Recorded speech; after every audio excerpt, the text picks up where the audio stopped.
Hello, YouTube. Today, as you can probably tell by the title, I'm going to be reviewing the infamous Megadeth album Super Collider, which I picked up today for $12. And I don't know what possessed me to pick it up. I knew that I did not like the album, and if you would ask me 2 days ago, this is one of the worst metal albums I've ever heard.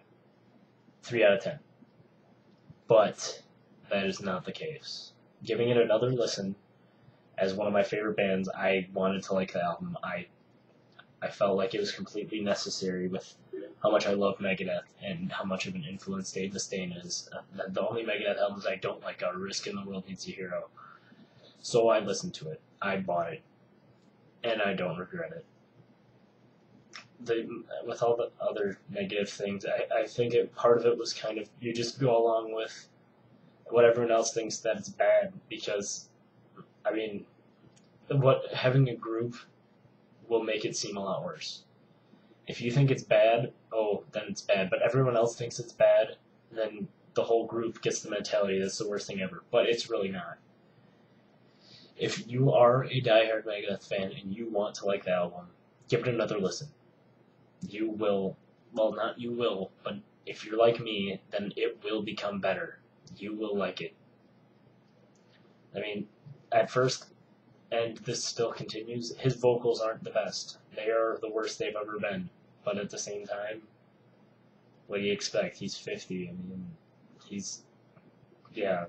mean, the vocals, they're not as, they've been deteriorating for 20 years. Well, not 20, probably 15, 10. And they're getting worse. This is the worst they've ever been. But at the same time, the worst of a great musician is still better than the best of a horrible musician sometimes. And the vocals, I guess, if you'll I don't want to say get used to them, because that's not a good thing, I guess, to get used to something to like it. But if you just give it another listen and you want to like it, the vocals will grow on you. It goes from being it could get so much better for you if you just want to listen to it and like it. Another problem I have with it is Dave Ellefson's bass tone is the worst it's ever been. I mean, I've always loved Ellefson's bass tone, but here it just doesn't cut it for me. I mean, his bass tone has always been really punchy and tight, and you can always hear it through you still can hear it through the mix, but at the same time, it's not sticking out. It's loud, but it's in there. It's not, you don't hear the punchy notes that you used to.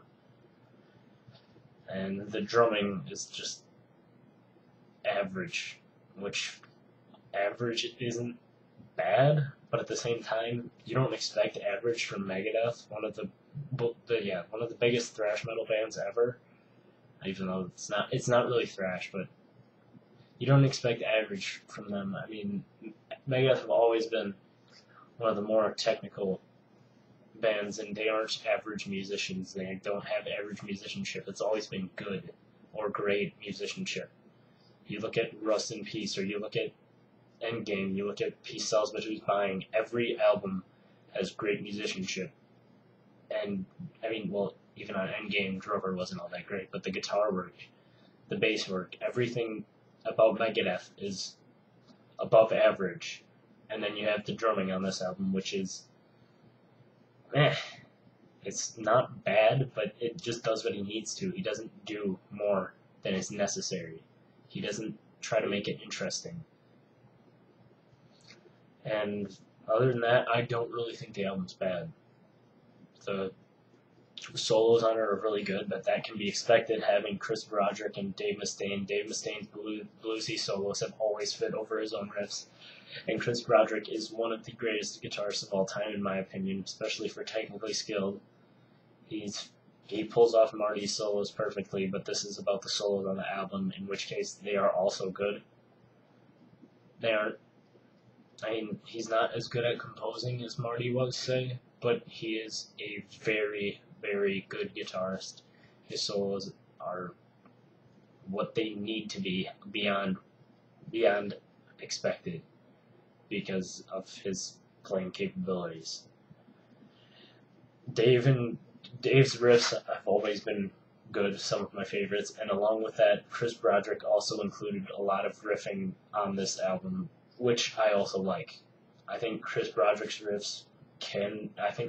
definitely has the potential, with the leads that I've heard, to write riffs, and this album just proves it. I mean, he can do anything with a guitar. Both of them, pretty much. I mean, you listen to any song on any Megadeth album, and you can hear Dave Mustaine's great writing, and then this has some good writing by Chris, along with the past two Megadeth albums, or any of the Jag Panzer albums, and I guess that's it. But Chris Broderick is a great songwriter and guitarist. The production on the album is also very good, even though I think the production on the vocals was a bit much. I think they should have left it more natural with how Dave sounds instead of adding effects to it to make him sound like something that he's not exactly. I think he would have sounded better if he was doing just straight vocals with very little effects on them, and polishing just sounds like it's too, like they tried to make it too perfect, and too perfect isn't good with music. I mean, you might as well be using auto-tune if you want something to be that perfect. And the lineup of the band is solid, definitely. Even though Drover's drumming is not the best, the whole band does what they need to do, and the band goes on with what they've done for forever, just done their music and been performing it proficiently, and having a solid lineup for 2 albums in a row since Risk, I think. Having the same members on 13 and Super Collider is a great thing. The fact that they actually have a band that they might keep together now, it's very good. And yeah, that's about all I have to say about this album. It's a lot better at second or third listen than first, and I really do recommend trying it if you want to like. If you think it's stupid and you don't want to, then don't listen to it. But if you want to like this album, it is definitely a likable album. 6 out of 10 from me, which, I mean, 6 out of 10 is decent for me. I mean, compared to me rating some albums, I mean, 6 out of 10 is not a bad rating for me. That being said, it's not a good rating.